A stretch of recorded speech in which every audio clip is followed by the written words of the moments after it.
ayat 62, muka surat 10. A'udzu billahi minasyaitonir rajim. Innal ladzina amanu wal ladzina hadu wan nasara was sabiina man amana billahi wal yawmil akhir wa 'amila shalihan falahum ajruhum 'inda rabbihim wala khaufun 'alaihim wala hum yahzanun. Sesungguhnya orang-orang yang beriman dan orang-orang Yahudi, orang-orang Nasrani dan orang-orang Sabi'in, sesiapa di antara mereka itu beriman dengan Allah dan hari akhirat dan beramal dengan amal yang soleh, maka mereka mendapat ganjaran mereka di sisi Tuhan mereka, dan tidak ada sebarang ketakutan dan tidak ada sebarang kesedihan yang dialami oleh mereka. Ayat 62 ni merupakan khulasah ataupun tatimah, pelengkap kepada apa yang telah kita baca kemarin daripada ayat yang ke 47. Itu ayat daripada 47 sampailah ayat 61. Allah SWT memperingatkan kepada orang-orang Yahudi, orang Bani Israel ini, bahawa mereka itu telah menerima nikmat-nikmat yang begitu besar, terutamanya nikmat mari dalam bentuk mukjizat, nikmat yang mencari adab, yang mana itu menunjukkan kepada bukti kekuasaan Allah SWT yang menuntut supaya mereka bersyukur. Jadi dalam keadaan nikmat yang begitu besar tu, kalau mereka tidak bersyukur, memang patutlah mereka ditimpa dengan kehinaan. Duribat alaihimu zillatu wal maskanah. Mereka ditimpa kehinaan, dipandang tercela, dalam keadaan kehinaan dan kepapaan. Memang patut mereka dapat.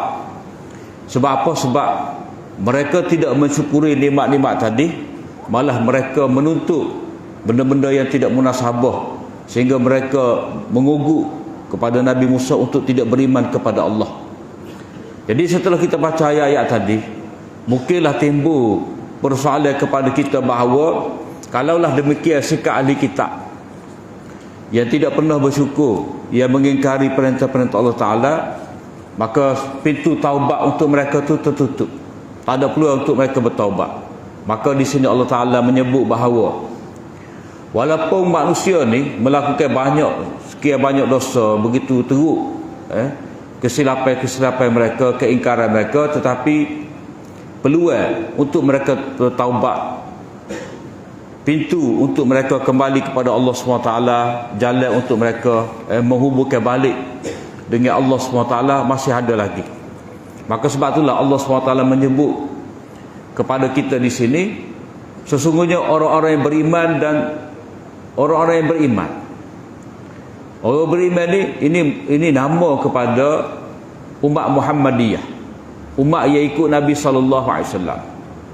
Dan orang-orang Yahudi, orang Nasrani dan Sabi'in, semua mereka ni, siapa-siapa yang beriman pada Allah Ta'ala dengan hari akhirat dan beriman dengan amal soleh, maka mereka tu diterima taubat mereka. Mereka dapat mereka berpeluang untuk mendapat ganjaran yang besar di sisi Allah Ta'ala. Jadi pintu taubat terbuka. Pintu taubat terbuka untuk siapa-siapa, asalkan mereka ni beriman kepada Allah dan hari akhirat dan beramal soleh. Jadi Allah Ta'ala nak beritahu pada kita bahawa Islam ini dia terbuka, tidak eksklusif, seperti yang didakwa oleh orang Yahudi yang menganggap bahawa kita sahajalah yang berhak masuk syurga. Orang Nasrani kata kita sahajalah yang berhak masuk syurga, dan mereka menganggap mereka itu adalah bangsa yang terpilih. Jadi Allah Ta'ala nak betul di sini bahawa konon keselamatan manusia ni, manusia akan selamat bila mana mereka beriman kepada Allah Ta'ala, beriman dengan hari akhirat dan beramal soleh. Keselamatan bukan terletak pada bangsa, pada keturunan, pada kita intimak ilal abad, kita bernaung kepada mana-mana datuk nenek kita. Tidak. Keselamatan itu bila mana orang itu terima wahyu Allah Ta'ala. Dan di sini kita boleh lihat nama-nama ni Allah Ta'ala sebut orang beriman itu nama kepada umat Muhammad. Dia tidak ada istilah Muhammadiyah, nama Muhammadiyah sebagai Islam ni nama agama Muhammad, tidak, agama Islam, agama beriman pada Allah Ta'ala, agama Islam. Adapun agama selain pada Islam ni penama agama mereka tu mengikut pengasas dia, mengikut bangsa dia. Kalau kata Hindu sebab orang India, Hindu, Hind. Kalau kata Buddha, penama daripada pengasas dia. Orang Yahudi di sini penama mereka tu atas dasar keturunan mereka. Kalau kira Yahuda, Yahudi tu dia asal daripada Yahuda, salah seorang daripada anak Nabi Yaqub. Itimak situ, bersandar kepada di situ. Dan di sini Hadu ni, Hadu ini merujuk kepada orang Yahudi yang mana mereka ni dituntut bertaubat. Hadu ni maknanya bertaubat, balik kepada Allah Ta'ala. Yang mana ini merujuk kepada mereka ni banyak sangat kesalahan, mereka bertaubat, mereka buat pula, mereka bertaubat, mereka buat pula. Dan di sini sebagai isyarat bahawa orang Yahudi ni sepatutnya mereka bertaubat, selalu bertaubat pada Allah Ta'ala. Jadi penama sebut nama mereka di sini sebagai hadu, alladzina hadu, supaya sepatut mereka min sya'nihim, sepatut mereka itu bertaubat pada Allah Ta'ala. Jadi lepas pada ni Allah Ta'ala sebut orang Yahudi ni dengan nama Al-Yahud. Kemudian An-Nasara. Nasara ni dia merujuk kepada pengikut-pengikut Nabi Isa alaihissalam. Yang mana Nabi Isa ni lepas daripada Nabi Isa wafat, orang Kristian ni dia menjadi pembela kepada Nabi Isa. Zaman Nabi Isa mereka menjadi Ansarullah, pembela kepada Nabi Isa. Dan lepas daripada Nabi Isa tak ada, mereka ikut Simon Peter. Jadi mereka inilah orang yang berpegang dengan ajaran Nabi Isa. Tetapi hak sesat sekarang ni mereka telah diperdayakan oleh Paulus. Sebab itulah bila sebut Nasara ni, pokok pengikut Paulus ni dia tak suka. Dia kata nama ni nama penghinaan. Sebab dia merujuk pada kampung Nasirah, tempat yang pernah disinggah oleh Nabi Isa, ataupun tempat kelahiran Nabi Isa. Jadi mereka tak suka. Ya, sebenarnya Nasara tu isyarat bahawa sikap sebenar pengikut-pengikut Nabi Isa ni yang mendakwa cinta saya pada Nabi Isa ni, dia kena membela agama Allah, agama yang dibawa oleh Nabi Isa. Kemudian golongan yang keempat ini, golongan Sabi'in. Asal mana Sabi'in ini? Golongan yang daripada satu agama dia berpindah pada agama lain. Ada kata ini adalah saki-baki orang ikut Nabi Ibrahim. Ada kata golongan yang menyembah bitan. Ada kata ni pokok tauhid juga, pokok agama yang ikut Nabi Ibrahim juga. Tetapi mereka ni terima unsur-unsur luar sehingga tidak ada lagi ajaran tauhid. Jadi hukum mana pun mereka ni, mereka ya tidak beriman dengan Allah SWT seperti mana yang ditunjukkan oleh Nabi sebelum daripada mereka. Jadi Allah Ta'ala kata semua golongan ni, orang Islam ke, orang Yahudi ke, Nasrani ke, Sabi'in, kalau mereka tu beriman, kalau orang beriman, dia kena beriman dengan sebenar-benar beriman. Ya ayyuhallazina amanu aminu billah. Wahai orang-orang beriman, kena beriman. Beriman sekali lagi, mana beriman dengan teguh. Jangan berganjak daripada iman itu. Jadi semua manusia ni Allah Ta'ala telah tetapkan kaedah keselamatan mereka dengan cara mereka beriman dengan Allah, hari akhirat dan beramal soleh. Maka natijah daripada itu, mereka akan mendapat pahala di sisi Tuhan mereka. Natijah daripada beriman kepada Allah SWT, takut kepada Allah SWT, mereka akan dapat pahala di sisi Allah Ta'ala dengan sempurna, tidak akan kurang sedikit pun daripada apa yang telah mereka lakukan, dan tidak ada ketakutan kepada mereka. Maknanya mereka akan balik kepada Allah Ta'ala dalam keadaan Allah Ta'ala redha pada mereka. Kerana apa? Kerana Allah Ta'ala pada hari akhirat akan menzahirkan sifat rahmat dia dengan sempurna. Wala khaufun alaihim, ini mereka tidak takut kepada Allah Ta'ala, tidak takut bila balik pada Allah Ta'ala, sebab pada hari akhirat itulah Allah Ta'ala akan zahirkan rahmatnya yang sempurna. Wala hum yahzanun, dan mereka tidak asa duka cita. Yang ni, bila mana mereka mendapat nikmat-nikmat tadi yang begitu sempurna di akhirat, jadi habis hilang dah mereka sedih dulu di dunia, kesusahan, kepenatan. Wa idz akhadna mitsaqakum wa rafa'na fawqakum at-tur khudhu ma atainakum biquwwah wadhkuru ma fihi la'allakum tattaqun.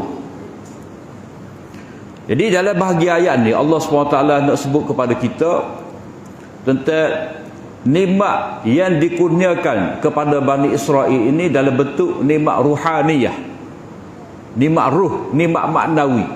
Sebelum pada ni nikmat-nikmat dalam bentuk mukjizat, nikmat rezeki, nikmat kemewahan, nikmat air, nikmat keteduhan, diberikan manna wassalwa, rezeki yang begitu mewah pada mereka. Jadi di sini Allah Ta'ala memperingatkan kepada Bani Israel, wa idz akhadna, dan ingatlah ketika kami mengambil perjanjian setia daripada kamu dan kami telah angkat bukit gunung Tur Sina itu, maka ambillah apa yang kami berikan kepada kamu dengan kekuatan, dengan keazaman, dan ingatlah, pelajarilah, ingatlah apa yang ada dalamnya itu, mudah-mudahan kamu dapat bertakwa kepada Allah Ta'ala. Jadi ayat ni Allah Ta'ala menegaskan lagi janji demi janji yang telah diambil daripada mereka. Cuma di sini Allah Ta'ala sebut dalam bentuk mitsaq. Sebelum daripada ni janji, ahdun tu dia dengan makna pesanan. Dengan makna pesanan. Kalau mitsaq ni maknanya perjanjian setia yang diikat kukuh, tidak boleh dirombak, diambil dengan begitu tegas. Biasanya mitsaq ni benda tu berkenaan dengan perkara yang penting. Kalau berjanji nak makan colek, orang tak panggil mitsaq. Ni perjanjian untuk menegakkan agama, perjanjian untuk melaksanakan perintah-perintah Allah SWT dengan sempurna. Yang mana bila dibuat perjanjian ni, seorang itu akan terima dengan penuh bertanggungjawab bahawa ni perjanjian dengan Allah Ta'ala. Itu kata, itu makna mitsaq. Jadi bila benda ni penting, diserahkan kepercayaan dan supaya disempurnakan dengan sebaik-baiknya, diambil dengan begitu teguh. Dengan cara mana? Allah Ta'ala telah angkat bukit Tur Sina itu atas kepala mereka sebagai ancaman, kalau kamu tidak menyempurnakan, bukit ini akan menimpa kamu. Jadi diambil itu dengan begitu tegas. Jadi macam mana bentuk akad bukit itu? Tu payahlah kita nak sebut kaifiat dia tu. Sebab bila Allah Ta'ala sebut dia akan akad bukit, itu dalam kudrat dia. Sebab dalam kita, kalau kita baca dalam surah Al-A'raf ni, bila kita belajar surah Baqarah ni, terutamanya cerita tentang Bani Israel, tidak kita kena tengok banyak surah Al-A'raf. Jadi surah Al-A'raf tu Madaniyah, surah Makkiyah. Surah Al-A'raf Makkiyah, surah Baqarah ni Madaniyah. Jadi banyak benda yang diperincikan oleh Allah Ta'ala, orang mana tak apa jelas dalam surah Baqarah ni, dia ada dalam surah Al-A'raf. Ini tuan-tuan boleh tanda lah ayat 171. 171. Jadi bukit itu diangkat atas mereka tu macam awal. Itu dalam surah Al-A'raf 171. Boleh tanda tafsir ayat bil ayat.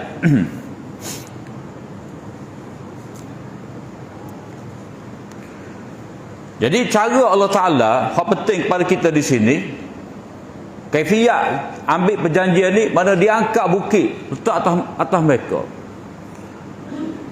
Maknanya satu ancaman yang menakutkan, yang menggurukan siapa-siapa yang tidak menyempurnakan ni. Maknanya ini menuntut supaya mereka sentiasa menjaga. Dan Allah Ta'ala kata, khudhu ma atainakum biquwwah. Oleh kerana perjanjian ni perjanjian yang berat, maka kamu kena terima dengan kekuatan juga, dengan keazaman. Jangan buat ledah, kena janji sungguh. Macam kita lah, kita terima Al-Quran ni, mana kita kena ada keazaman. Ya Allah, tahun ni aku belajar Quran, aku nak tadabbur, aku nak beramal, berazam untuk tindak tanduk aku ni selaras dengan Quran. Dia kena ada keazaman.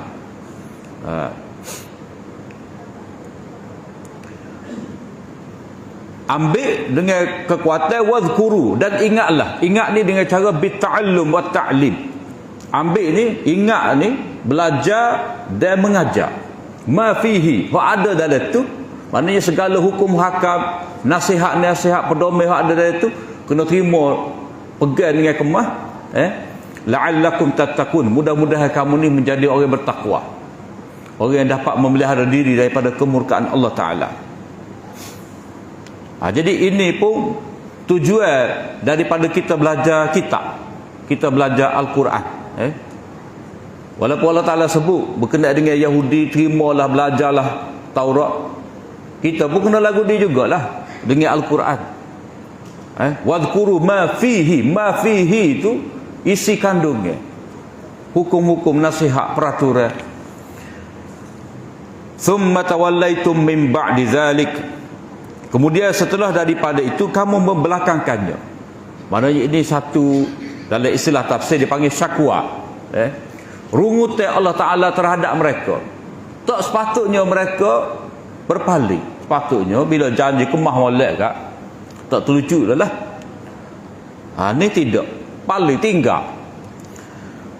Falaula fadlullahi alaikum wa rahmatuhu lakuntum minal khasirin. Kalaulah tidak kerana limpahan kurnian Allah ke atas kamu dan rahmatnya, tentu kamu ni akan tergolong dari kalangan orang-orang yang rugi. Tapi malahnya mereka itu berpaling. Kalau kira Allah Ta'ala boleh hukum selalu pada waktu itu, tapi Allah Ta'ala menangguhkan. Allah Ta'ala dengan rahmat dia, dengan limpahan kurniannya itu masih lagi memberi nasihat kepada kamu, menurunkan wahyu-wahyu untuk kamu. Walaqad alimtumul ladzina i'tadaw minkum fis sabti faqulna lahum kunu qiradatan khasiin. Sesungguhnya kamu sendiri mengetahui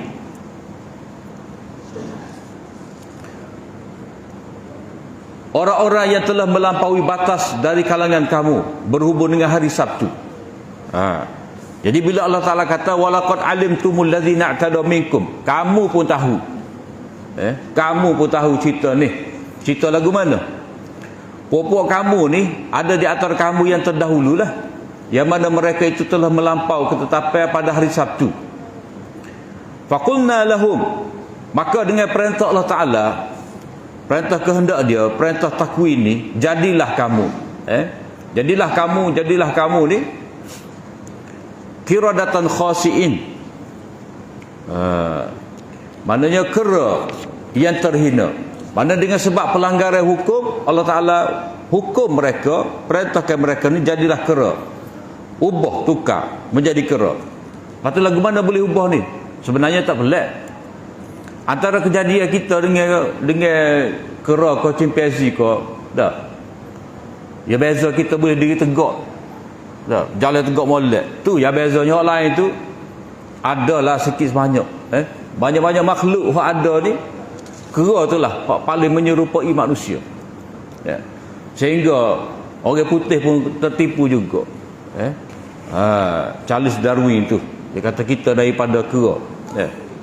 Tapi sebenarnya bagi kita teori apa Darwin tu, dia sebenarnya dia nak guna dalam bab ekonomi, penjajahan. Cuma dia selit ke biologi.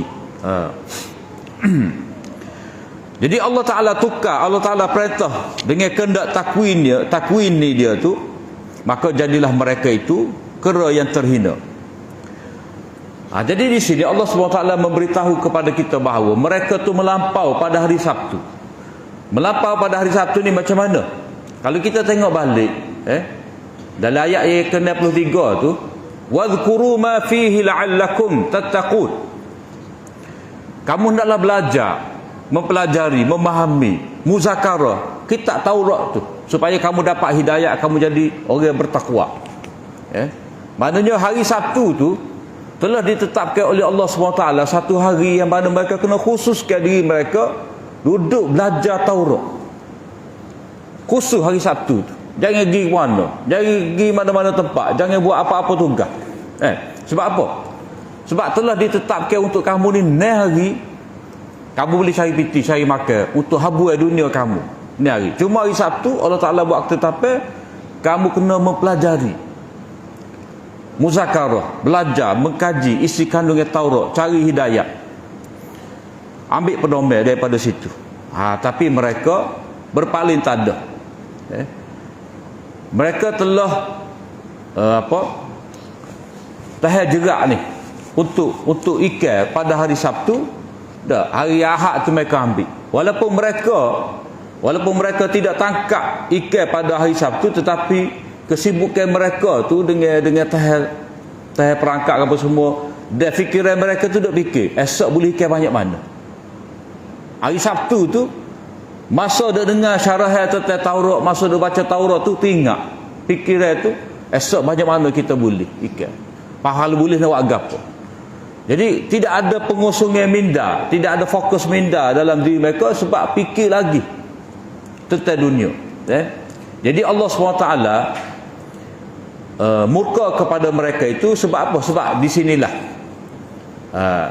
di sini ayat 65 ni contoh pelanggaran mereka dalam perjanjian tadi. Contoh mereka berpaling daripada perjanjian, yakni mereka buat helah.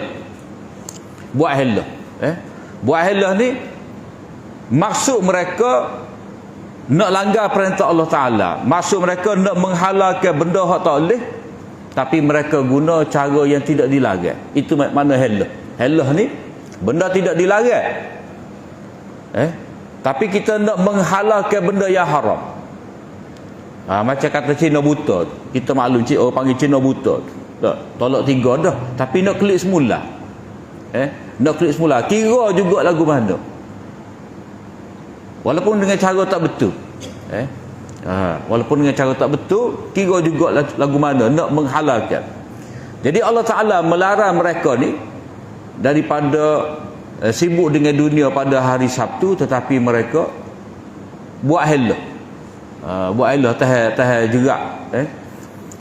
Dia kepung weekend tu pada hari Sabtu dan mereka kutip pada hari Ahad. Jadi mereka helah mereka tidak memberi tumpuan kepada pengajian mereka. Jadi tujuan mereka untuk membelakangkan kitab Allah. Jadi mereka itu diperintah, ditukar oleh Allah Ta'ala menjadi kera tu. Itu satu laknat dari Allah Ta'ala. Kerana apa? Kerana yang pertama, kaedah helah tadi, guna cara yang betul tapi untuk menghalalkan benda yang haram. Yang kedua, kerana mereka ni tamak rezeki. Setara mana kita kerja pun, ia kena ada waktu ibadat pada Allah Ta'ala. Ni hari dah kamu telah cari piti, maka satu hari ni kamu kena khususkan untuk mempelajari Taurat. Dan sebab yang ketiga, seperti kita kata tadilah, fikiran mereka tu sibuk dengan banyak mana kita akan dapat ikan pada hari Ahad itu. Dan satu lagi, mereka menganggap remehlah perintah Allah Ta'ala ni, mereka tidak patuh dengan sepenuhnya. Faj'alnaha nakalan lima baina yadayha wa ma khalfaha wa mau'izatan lil muttaqin. Maka kami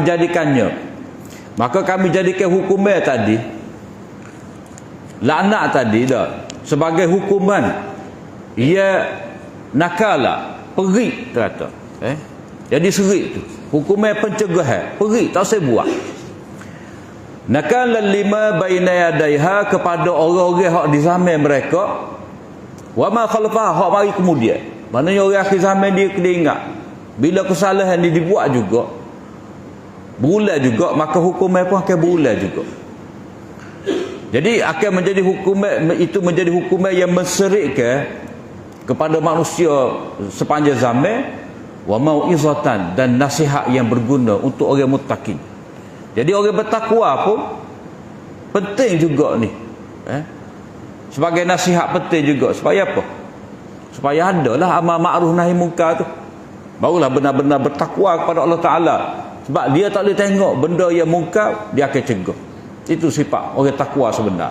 Jadi sebab itulah Allah Ta'ala kata, perkara ni terjadi, dia menjadi peringatan kepada orang bertakwa supaya mereka tu mencegah kemungkaran, mereka amal ma'ruf dan juga nahi mungkar.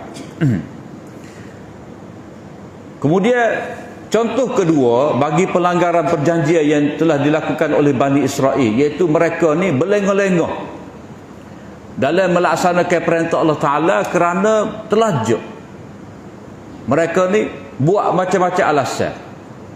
Mereka ni ta'ammuk dalam perkara dunia, dalam perkara agama. Mereka lambat melaksanakan perintah Allah Ta'ala. Wa idh qala Musa liqaumihi innallaha ya'murukum an tazbahu baqarah. Dan ingatlah ketika Nabi Musa berkata kepada kaumnya, sesungguhnya Allah Ta'ala telah memerintahkan kamu supaya menyembelih lembu. Qalu atattakhizuna huzwa. Jadi mereka kata, adakah kamu ni nak menjadikan kita ni bagai mainan, bagai gurauan? Kalau bahasa kita kata, biar betul. Biar betul nak suruh kita sembelih lembu ni. Jadi mereka ni rasa berat nak sembelih lembu. Sebab apa? Sebab cerita lembu ni kita baca kemarin. Orang dia pernah menyembah lembu, diperdayakan oleh Samiri. Kemudian bila mana mereka berada di Mesir tu, budaya penyembahan lembu tu ada. Lembu ni jadi makhluk suci. Mereka berjiran dengan orang sembah lembu. Jadi bila berjiran, jadi kena toleransi lah, hormat. Jadi rasa berat nak menyembah, nak sembelih lembu kerana mereka pernah sembah, mereka lihat orang sembah. Jadi untuk elak daripada melaksanakan perintah ni, mereka kata biar betul, biar serius, suruh kita sembelih lembu ni. Ini uji Allah Ta'ala kepada mereka. Nabi Musa berkata, qala a'udzu billahi an akuna minal jahilin. Aku minta perlindungan daripada Allah Subhanahu Taala daripada aku ni menjadi seorang yang jahil. Maknanya aku memerintahkan kamu supaya sembelih lembu ni adalah arahan daripada Allah Taala. Ini perintah daripada Allah Taala, bukan main-main. Jadi bila perintah Allah Taala, bila tahu juga ini perintah Allah Taala dan tidak melaksanakannya, itu panggil jahil juga. Bertindak bodoh kerana tidak melaksanakan perintah Allah Subhanahu Wa Taala.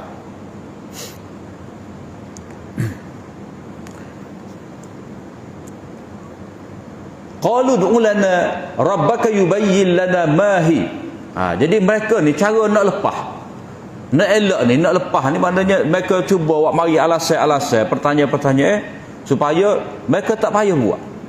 Bila nampak sangat payah kan, kalau gitu tak payahlah. Jadi mereka nak nanti Nabi Musa kata, kalau gitu tak sah. Kalau banyak syarat sangat agak. Jadi itu maksud mereka hak terakhir sebenarnya. Mereka nak lari daripada melaksanakan perintah Allah Ta'ala.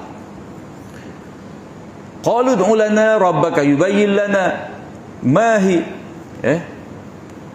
Pertanyaan mereka yang pertama, berdoalah untuk kami kepada Tuhan engkau itu. Tanya, biar dia menjelaskan kepada kami lembu lagu mana ni. Lembu lagu mana ni? Biar jelas dulu lembu lagu mana. Nabi Musa pun jawab, qala innahu yaqulu innaha baqaratun la faridun wala bikrun awanun baina dhalik.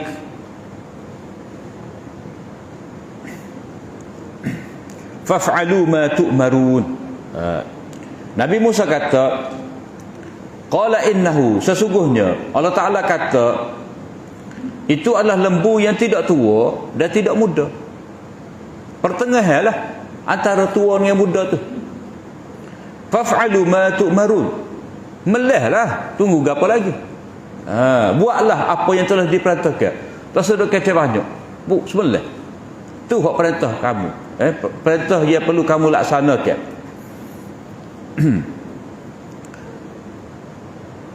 Tapi mereka tanya lagi tak puas hati. Qalu du'u lana rabbaka yubayyin lana ma launuha. Beres dah kata dia.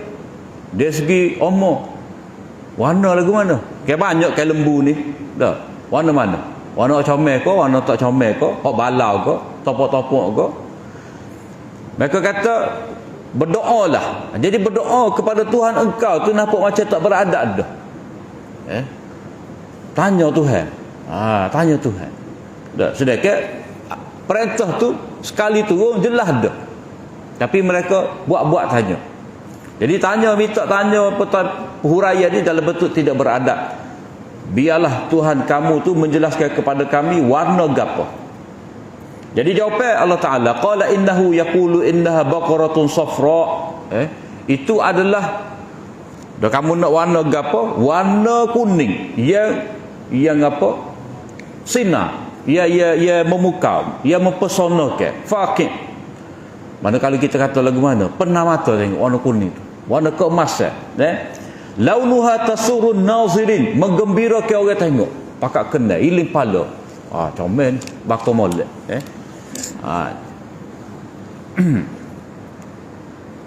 Qalu du'u lana rabbaka yubayyin lana ma launuha.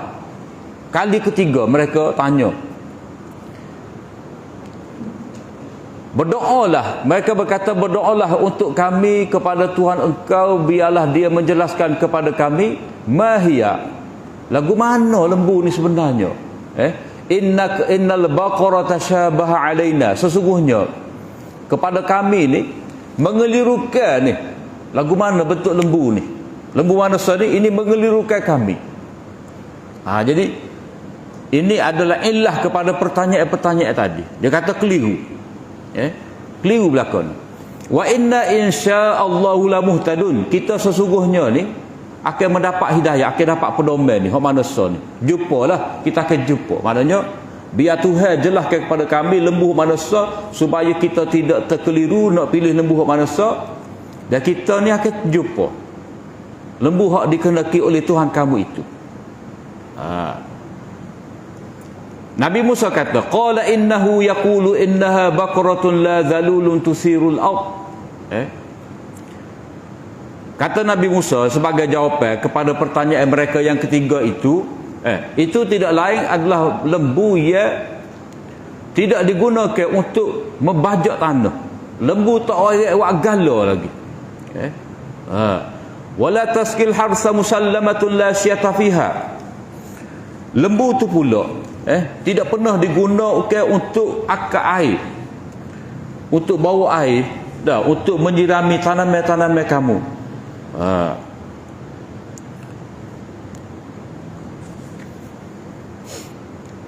La syata fiha, musallamatul la syata fiha. Lembu tu pula tidak cacat, mana selamat boleh, selamat. Maknanya tanduk sempurna, hidung sempurna, telinga tidak terpotong, tidak kecok.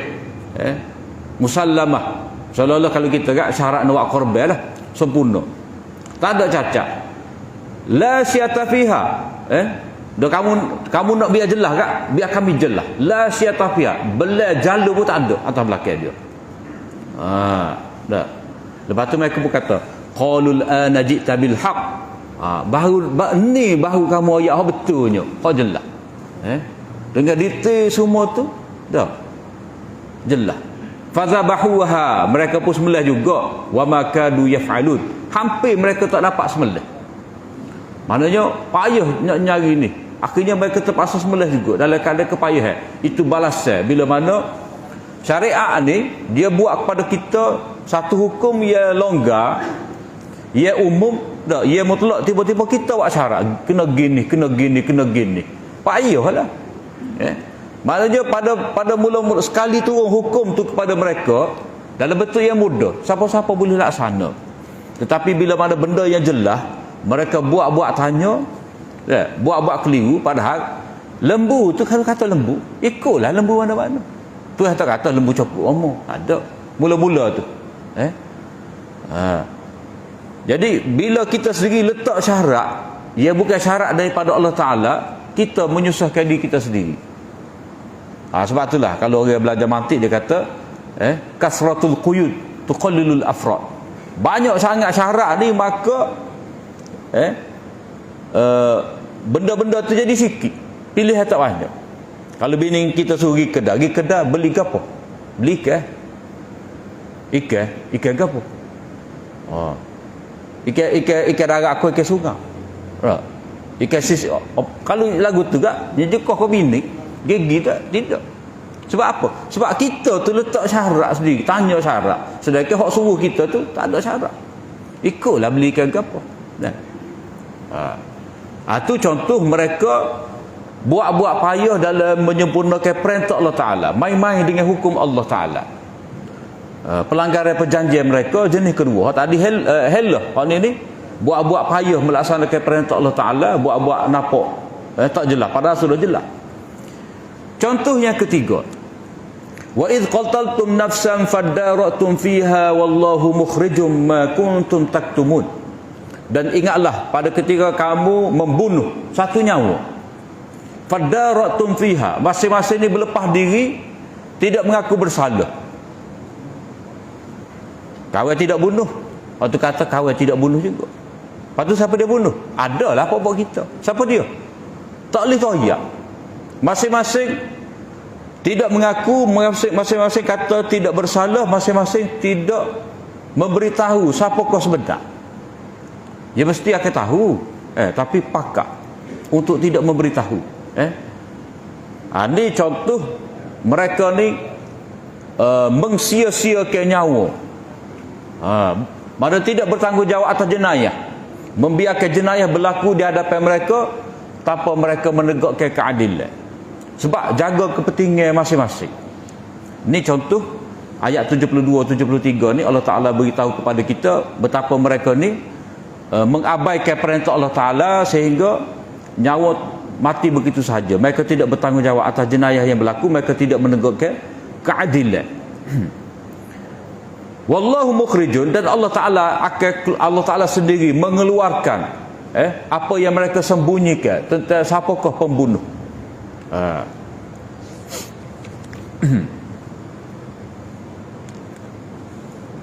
Jadi kalau ikut hukum Taurat, dia kena bunuh balas lah.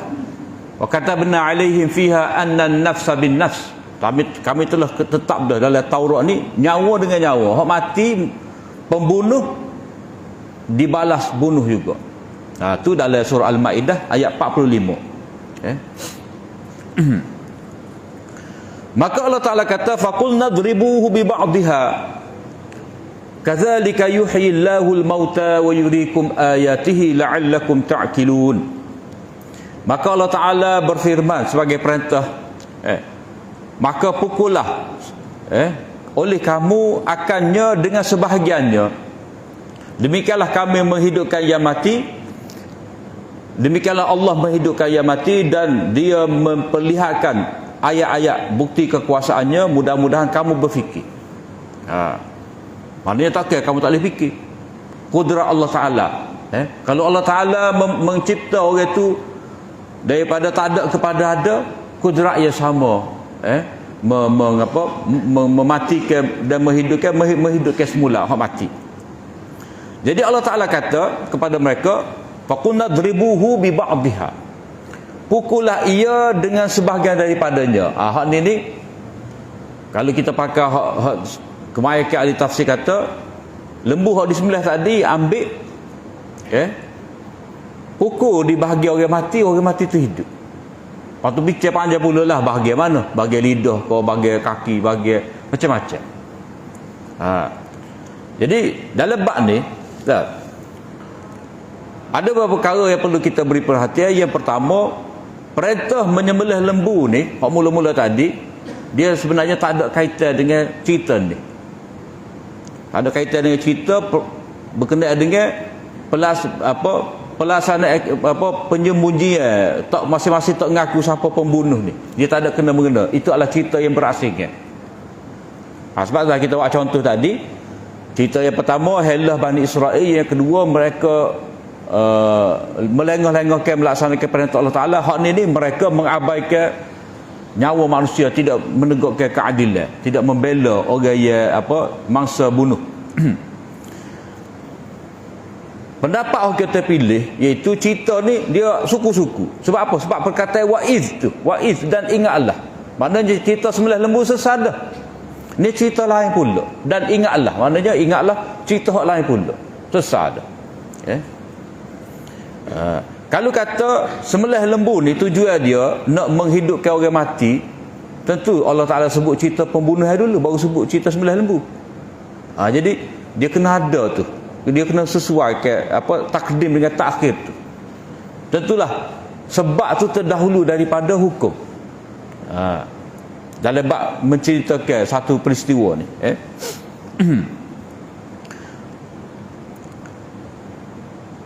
jadi tujuan Allah Ta'ala perintah supaya sembelih lembu tu adalah untuk kikih ni sifat ta'zim, membesarkan lembu, nak buat hak tu.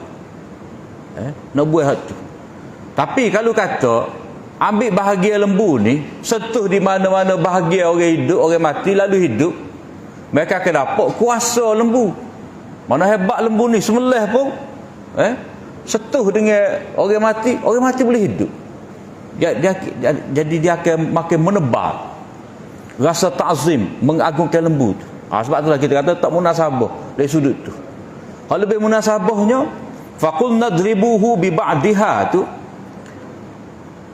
hendaklah kamu sentuh, ambil ataupun kamu hendaklah arahkan hak mana-mana dituduh terlibat dengan pembunuhan ni, masing-masing pakak sentuh lembu tu, jamuh mana-mana.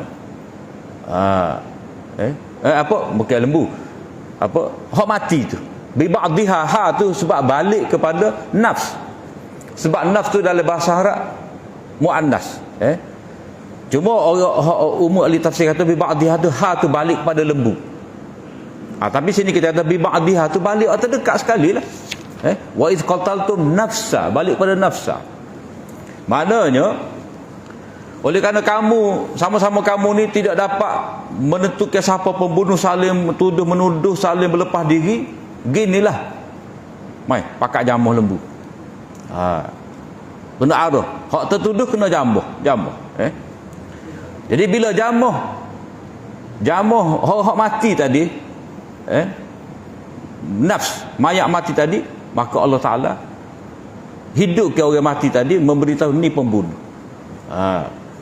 Tapi kalau kata setuh tu setuh lembu, tak, kerana nak memberitahu siapa ke pembunuh, tidakkah tempoh pencarian lembu tu lama ke tadi?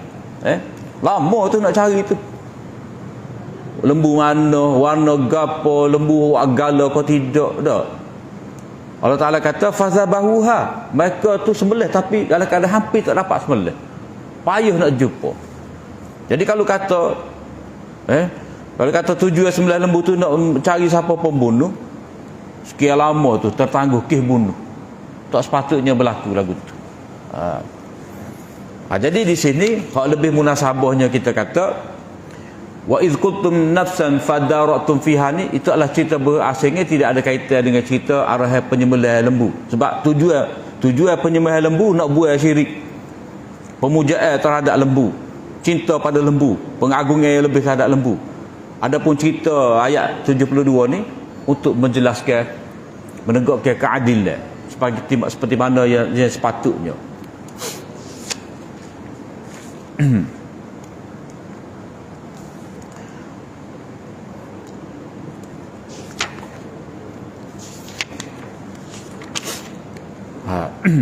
Thumma qasat qulubukum min ba'di zalik, kemudian sesudah daripada tu, maknanya kemudian sesudah daripada dinyatakan ketiga-tiga pelanggaran mereka, halah yang mereka buat, percubaan untuk lari daripada melaksanakan perintah Allah Ta'ala, kemudian tidak mengaku bersalah, tidak menegakkan keadilan, tak. Summa qasat qulubukum min ba'di zalik, setelah daripada semua cerita-cerita tiga tadi, kamu jadi kerah hati, payah nak terima nasihat, pelanggaran, memang tak makan nasihat lah. Bila Allah Ta'ala kata lagu ni, dia ajak kau lain. Bila Allah Ta'ala suruh lagu ni, dah, dia kata tak jelas lagi. Bila Allah Ta'ala kata ada pembunuh, Oh ni ada orang mati, masing-masing tak mengaku, masing-masing tak si cari, tak si menyiasat. Jadi kerah hati lah betul. Maknanya mereka tak asal mati ni. Jadi mati ni puak kita kena cari pembunuh, kita kena tegak ke keadilan.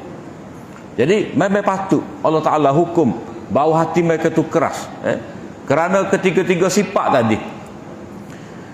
Fahiya kal hijarati au ashaddu qaswah. Kerah tu seperti batu atau lebih lagi. Wa inna minal hijarati lama yatafajjaru minhu al-anhar. Macam mana ya boleh dikatakan lebih keras daripada batu ni? Gini. Batu tu ada juga yang terpancar daripadanya itu mengalir sungai. Manakah batu boleh lagi keluar air. Kalau kita titik air atas batu tu lekuk lagi. Ni mari pesanan, mari hidayah, mari larangan daripada Allah Ta'ala. Bani Israel kerah gitu hati mereka, tak terkesan sedikit pun. Kerah hati mereka. Wa inna minha lama yashaqqaqu fayakhruju minhu al-ma'. Di antaranya juga ada yang terbelah. Bila batu tu ada batu depan, air mari tembus semacam terbelah, pecah. Sebab kita tengok di Brazil, tempat air terjun tu dak, serkah jatuh besar. Muka duk main air kat bawah ni, tekanan air semua ada, jatuh sakat dah. Sepuluh dinding, dinding 3 tikar. Maknanya batu tu pun bila mana kena air semua pecah.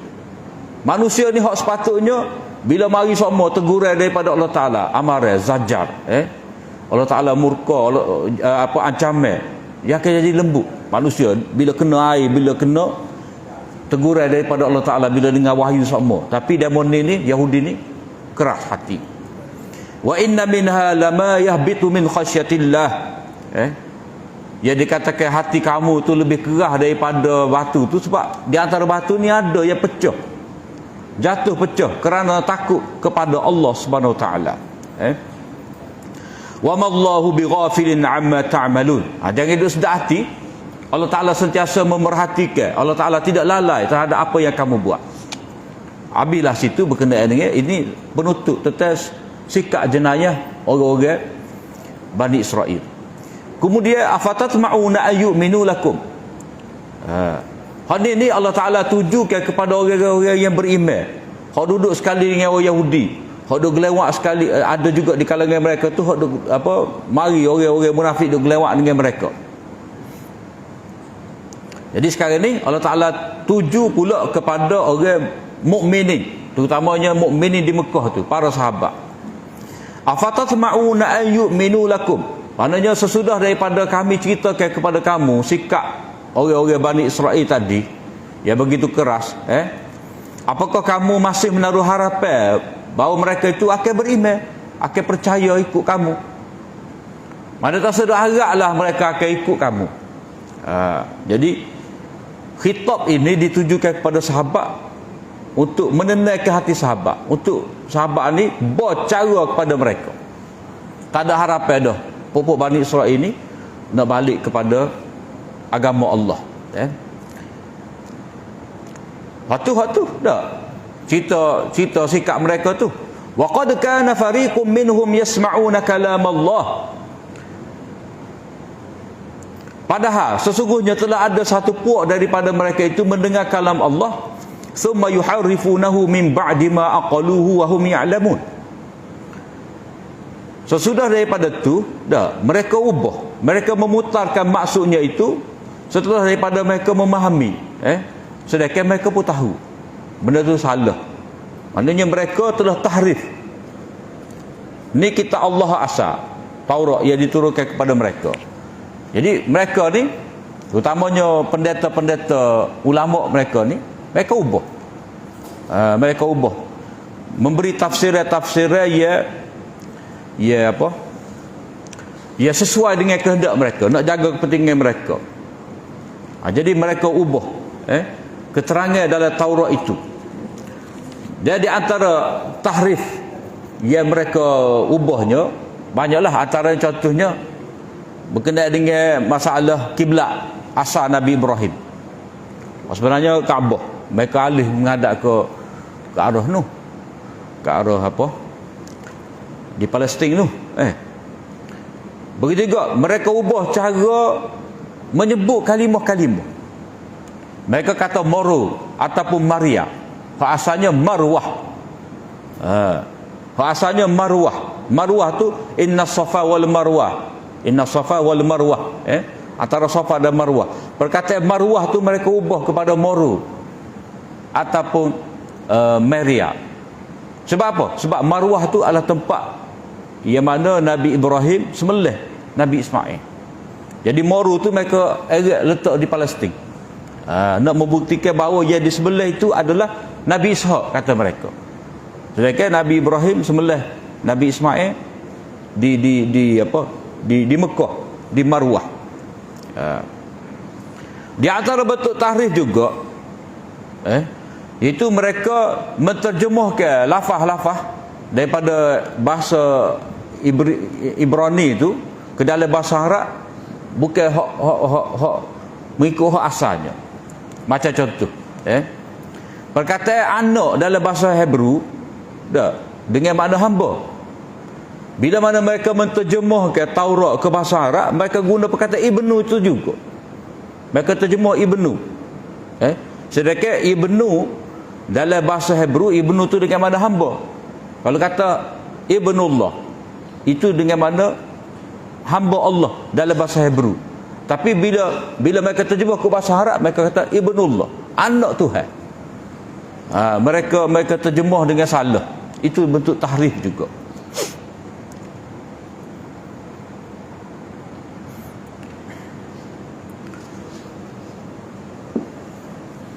Wa idza laqul ladzina amanu qalu amanna. Ni golongan munafik yang ada di kalangan Yahudi ni. Hak tadi pendeta, alim ulama. Wa idza laqul ladzina amanu qalu amanna. Bila mana mereka itu bertemu dengan orang-orang yang beriman, mereka berkata amanna, kita beriman juga. Wa idza khala ba'dhum ila ba'din. Bila mana mereka tu duduk sama-sama, mereka tak berkumpul dengan orang luar. Mereka duduk dengan sama-sama pok-pok mereka kata, mereka tegur, qalu atuhaddisunahum bima fatahallahu alaikum. Apakah kamu menceritakan kepada mereka, maknanya orang-orang yang ikut Muhammad tu, sesuatu yang Allah Ta'ala beritahu kepada kamu? Yang ni tentang kedatangan Nabi Muhammad itu sebagai Nabi akhir zaman, liuhajukum bihi inda rabbikum, yang mana mereka tu akan jadikan benda ni sebagai alat untuk tegakkan hujah nanti.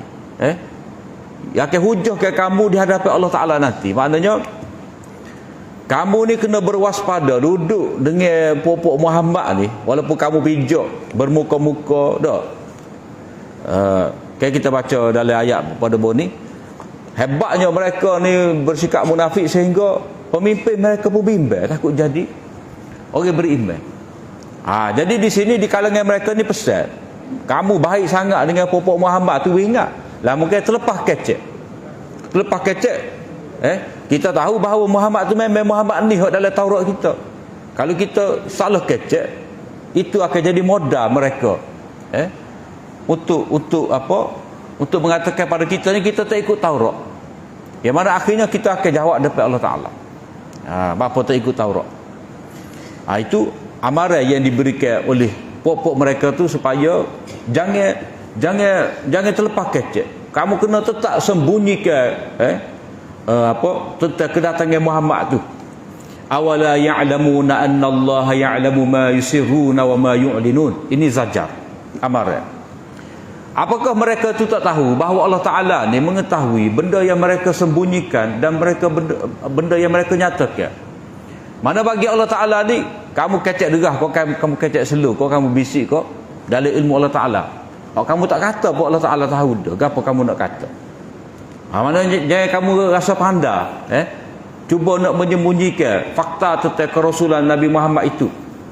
Wa minhum ummiyuna la ya'lamuna al-kitaba illa amaniyya wa inhum illa yazunnun. Ini kumpulan ketiga. Yahudi kumpulan ketiga, hak mana hak jahil ni. Hak tak ngaji. Hak jenis tak ngaji. Wa minhum ummiyun, di kalangan mereka tu ada hak ummi, hak tak erti, hak jahil. hak tak boleh baca, tidak mengetahui isi kandungan kitab Taurat itu, melainkan hanya cita-cita je. Tak apa kita boleh tupai orang lain. Saing orang lain, tak apa kita saling orang lain. Orang lain boleh syafaat kita. Tak mayat tak apa. Tak ngaji tak apa. Kita baik dengan orang lain. Kena kita. Kalau kita tengok dalam media sosial ni ada pesen ni. Ustaz ngajak, Ustaz tolong doakan untuk kami. Dia komen bawah. Dah. Tolong doakan untuk kami. Masya-Allah. Doakan untuk kami. Semoga kita jadi ahli syurga. Dengarlah di hurai tu ni tak habis dia komen. Dah. Lepas tu ya satu live tu sampai 1000 komen. Jadi hendak tengok tu cara nak baca tu. Isinya ke apa? Doakan kami jadi ahli syurga. Kita semua sahabat syurga.